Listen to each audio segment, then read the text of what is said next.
Zee 24 तास एक पाऊल पुढे. नमस्कार. राजकारणातल्या घराणेशाहीला आपला विरोध असतो. याचं कारण सत्ता एकाच घराण्याभोवती फिरत राहते. परंतु समाजकारणाचं मात्र तसं नाहीये.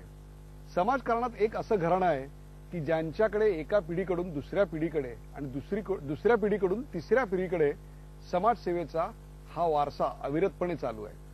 याचं कारण असं आहे, आयुष्यातल्या सर्व सुखांकडे पाठ करून हे कुटुंब, हे घराणं वंचितांच्या आयुष्यात आनंद निर्माण करण्याकरता आपलं जीवन समर्पित करतंय. खऱ्या अर्थानं अंधारलेल्या या युगात अशी माणसं दीपस्तंभ आहेत. अशाच एका वरवर सामान्य दिसणाऱ्या परंतु असामान्यपणे समाजसेवा करणाऱ्या एका व्यक्तीशी आज आपण गप्पा मारणार आहोत. हार्ट टू हार्ट या मुलाखतींच्या कार्यक्रमात आज आपण स्वागत करूया डॉक्टर विकास आमटे यांचं. सर, आपलं स्वागत. निस्वार्थ समाजसेवा म्हणजे बाबा आमटे असं एक समीकरण त्यांनी रूढ केलं आपल्या एकूण समर्पित आयुष्यानं. तसंच आयुष्य साधनाताईंचं होतं. हा एक संपन्न वारसा तुम्हाला कुटुंबामध्ये जसा एक कुलाचार असतो तसा तो कुलाचार मिळाला. याविषयी काय सांगाल? परमपूज्य दलाई लामा तिथे वारंवार येतात. त्यांनी म्हटलं की हे बुद्धिस्ट कपल ऑफ इंडिया आहे. वा. सिद्धार्थनी राहुल सोडला, यशोधरा सोडली, राज्य सोडलं. त्यामुळे बाबा आमटे आणि साधना आमटे हे दोन वैज्ञानिक असतात. त्यांनी एका प्रयोगशाळेला सुरुवात केली. त्या प्रयोगामध्ये कुटुंब नव्हतं. कॉलोनियल लेगसी जसं आपण म्हणतो किंवा फॅमिली लेगसी आपण म्हणतो. दोन, तिथे राजकारण नाही. युनिक आयडेंटिटी कार्ड, आधार कार्ड करता लोक आलेत. त्यामुळे तिथे फिंगरप्रिंट्स त्यांना मिळाले नाहीत, डोळे मिळाले नाहीत, कुठले तरी रेशन कार्ड द्या, कुठलं सेशन कार्ड द्या, ते मिळालं नाही. 3, त्या ठिकाणी धर्म नाही. ही सगळ्यात शक्तिस्थानं, बलस्थानं, बेंच स्ट्रेंथ किंवा बेंच मार्क्स आपण म्हणतो. आणि एका महाराणावर दगड दगड दगड अशी ती कहाणी होते. त्यामुळे ती कहाणी सुरू असताना एक प्रयोगशाळेमध्ये चुका, नैराश्य, अपघात होतात. त्यामुळे त्याला समाजसेवा म्हणत नाही, एक प्रयोगशाळा आपण म्हणूया. प्रयोगशाळेमध्ये अपघात होतात, डिले आहे, नॉन अवेलेबिलिटी आहे, कॉम्पिटिशन आहे, फेल्युअर्स आहे. प्रयोगशाळेमधून एक फॉर्म्युला निघतो. प्राणवायू कसा करायचा, लाफिंग गॅस कसा करायचा, लॅव्हाशियाने प्रयोग दिला. पण त्यांनी इंडियन ऑक्सिजन कंपनी काढली नाही. तर बाबा आमटेंनी एक प्रयोगशाळा सुरू केली. त्या प्रयोगशाळेमध्ये अनेक बऱ्या वाईट गोष्टी घडल्यात. पण मला असं वाटतं मी कॉर्पोरेट आहे. कारण त्यांच्या फॉर्म्युला जो घेऊन ती जी पिढी, तिसऱ्यांची दुसरी तिसरी पिढी, सगळ्यांनी ते कामं केलेली आहेत. प्रत्येक कुटुंबाची, आई वडिलांची संस्कार करण्याची एक पद्धत असते. बाबांच्या स्वभावाची एक पद्धत होती, तशीच साधनाताईंच्या स्वभावाची पद्धत होती. एक प्रकारे पूरक असं सहजीवन त्यांचं होतं.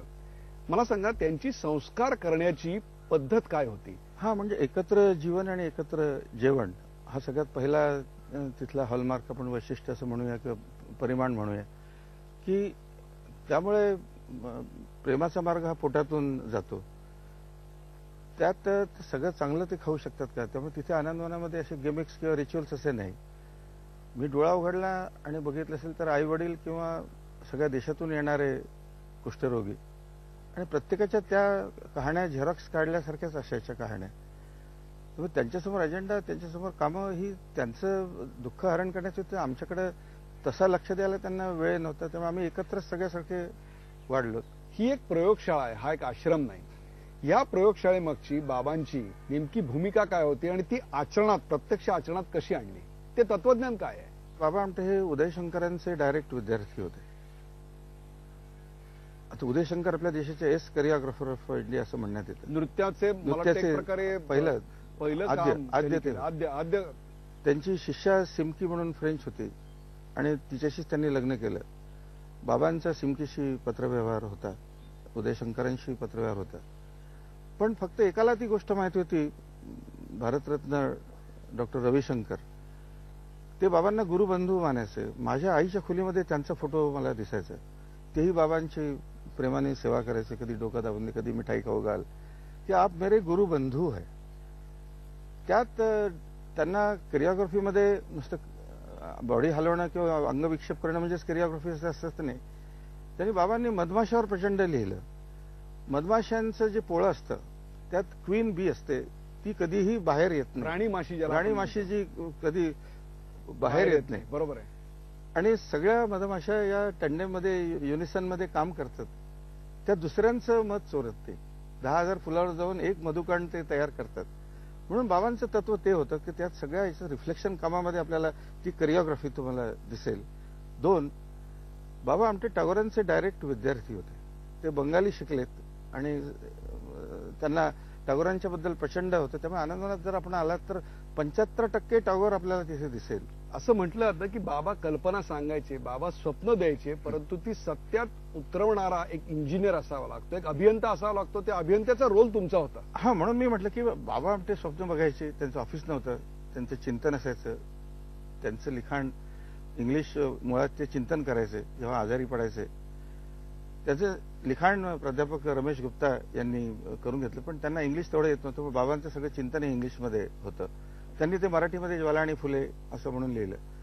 त्या काळामध्ये दिवंगत वि. स. खांडेकर असो, दिवंगत विंदा करंदीकर असो, दिवंगत कुसुमाग्रज असो, पु ल असो, आचार्य अत्रे असो, त्यांनी ते लिखाण वाचून कित्येक लोकांना बाबांचं लिखाण त्या काळात पाठ होतं. अशी गंमत होती त्यावेळेला. या विषयावर बाबांची एक कविता आहे, समाजकार्याची ही आंबट कैरी.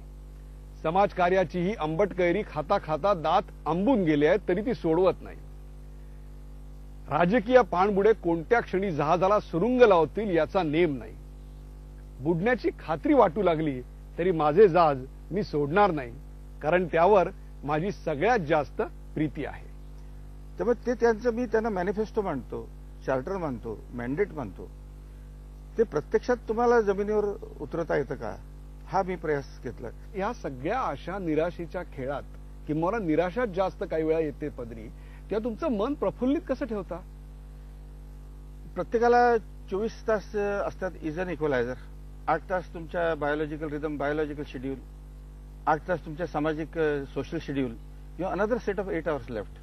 त्यात तुम्ही 8 तासात काय करता, किती टीव्ही पाहता, किती वाचन करता, किती इथे जाता. तर माझे छंद विलक्षण वेगळे थोडे जगावेगळे होते. की माझ्याकडे अनेक प्रकारची कुत्री मी सांभाळत होतो, की ते रिलीफ वॉल म्हणून होतं, इस्केप थोडासा मिळतो. आणि दिवसभर सगळे कारण संकटच आमच्याकडे येणार. एक धागा सुखाचा, 100 धागे दुःखाचे. याचं जिवंत प्रत्यंतर तुम्ही क्षणानुक्षणी घेतलेलं आहे. इतर पुस्तकं न वाचता विज्ञानाचे, कारण त्याला आजही मला इंटरनेट माहीत नव्हतं. तिथे ब्रॉडबँड, मी जिथे काम करतो तिथे आजही ब्रॉडबँड नाही. I was on my email कित्येक वर्ष. One gets in touch with God via KNEE. गॉडचा आयडी कुठला नाही, नीमेल म्हणतात. बरोबर आहे. मुस्लिम असा करतो, हिंदू रामदेव बाबासारखा साष्टांग नमस्कार करतो. बाबा आमटे बिल गेट्सच्या चेअरमनला असं म्हणाले इंडिया, की हार्डवेअर सॉफ्टवेअरने हार्टवेअर बदलल्याशिवाय होत नाही. वा. पैशाने नुकसान होतं. दान माणसाला नादान बनवतं, दान माणसाला दीन बनवतं, दान माणसाला लाचार बनवतं. त्याला वेलफेअर ॲडिक्ट बनतात. माणसं कामाला लागत नाहीत. त्या माणसाला कामाला लावणं महत्त्वाचं आहे. पैसा लागतो, पैसा तुम्हालाही लागतो, मलाही लागतो. पण आजही यांना लोन नाही, सबसिडी नाही, तकावी नाही, कुठेही नाही. आज माझ्याकडे 825 जोडपे आहेत. एवढा नंबर जगात कुठेही नाही. आता माझ्या मुलांनी सांगितलं की तुझे 3 आंदोलन आहेत बाबांचे, तिन्ही एवढे आहेत. सगळे लोक माझ्यावर प्रेशर आणतात की तुझे वडील तर एवढं सगळं काम करायचे, तू का करत नाही. माझ्या मुलांनी मला सांगितलं तू आता सध्या स्वप्नही बघणार नाही, कारण आनंदवन एका क्रॉस रोडवर आहे, की आमचं घर नाही, तिथे धर्म नाही, तेव्हा धर्मशाळा नाही. इतके लोक तिथे येतात का, प्रॉब्लेम ऑफ कंटेनिंग क्राऊड्स. पुलं म्हणाले की कोणीतरी टीका केली की आनंदवन हे पर्यटनाचं स्थळ झालेलं आहे. आम्ही दोघंच भाऊ राहतो, तर आम्ही लहान मुलंच बघितले नाही. त्या ठिकाणी हजारो लोक येतात. आकर्षण बिंदू येतोय. हा कसं काय झालं एवढं. म्हणून पुलं असं म्हणायचं की पर्यटक म्हणून या आणि परिवर्तित होऊन जा. वा वा. 3 ट्रस्ट आहेत त्याच्यात, म्हणजे भारत एक जोडो प्रकारे अभियान बाबांचं. आनंदवनची भूमीच अशी पवित्र आहे की ती तुम्हाला या निराशेतनं सतत बाहेर काढते आणि मन प्रफुल्लित ठेवते. म्हणून माझ्याकडे 450 प्रकारचे गुलाब होते. आता आनंदवन बंद करणं म्हणजे काय, की या लोकांना समाजामध्ये वापस कसं पाठवता येईल. You got to strategize. मी आपला स्टेथोस्कोप घेतला, गोळी खा, पाणी पी. It's just matter of 1%. 99% लोकांजवळ वेळ असतो. मग त्या माणसांना कसं करावं, की असं कधी जगाच्या इतिहासात झालं नाही की बाबांनी त्यांना पराक्रम, पुरुषार्थ, आत्मसन्मानाचे जेव्हा प्रतीक म्हणतात, कॉम्प्लेसेन्सीने, आत्मसंतुष्टतेने जगातलं पहिलं उदाहरण आहे. ते जगाला कळावं की या कुष्ठरोग्यांनी अंधशाळा काढली. जगातलं एकमेव उदाहरण आहे. अख्ख्या मध्य भारतामध्ये नागपूरला फक्त अंधशाळा होती, पण अंधशाळेतील लोक यायचे नाही. ग्रामीण परिसरात नव्हती, पूर्व विदर्भामध्ये. अंधांना दिसायचं नाही ठीक आहे, पण त्यांच्या आई वडिलांना दिसायचं. ते म्हणाले की thank God we have won, we don't want to contract leprosy. त्यांना लेप्रोसीची भीती होती, अंधांना नव्हती. त्यामुळे लोक यायचेच नाही. 64 साली अंधशाळा काढली, 66 साली बिल्डिंग शाळा काढली. म्हणजे विटा करण्यापासून, जेव्हा मी व्हॅटिकन म्हणतो, विटा करण्यापासून सगळी कामं आम्ही, तलाव खोल करणं, विटा करणं. आणि त्यांना बाबांनी जातपात तोडायची असेल तर दिस आर माय टूल्स. की आपल्या देशामध्ये गवंडी मिळत नाही, आपल्या देशामध्ये सुतार मिळत नाही. बाबांनी सांगितलं की यांचे हात बोलते करा, make them indispensable, make them fight in the main stream. अरे तू गवंडी आहे म्हणून ती वर्कर्स युनिव्हर्सिटी किंवा एकलव्य विद्यापीठ आहे त्याला म्हणतात की खडू नाही, फळा नाही, परीक्षा नाही, सर्टिफिकेट नाही, आनंदवाणीच्या नावाखाली त्याला ऍब्सॉर्ट समाजाने करावं. प्रत्यक्ष जीवनातून नामात मिळालेला हा अनुभव. त्यामुळे हजारो लोक वापस समाजात गेले. की परत बाबांचं एक वाक्य होतं की jack of all trades, master of some, master of one नाही, मास्टर ऑफ नन नाही, मास्टर ऑफ सम. झी 24 तास, एक पाऊल पुढे.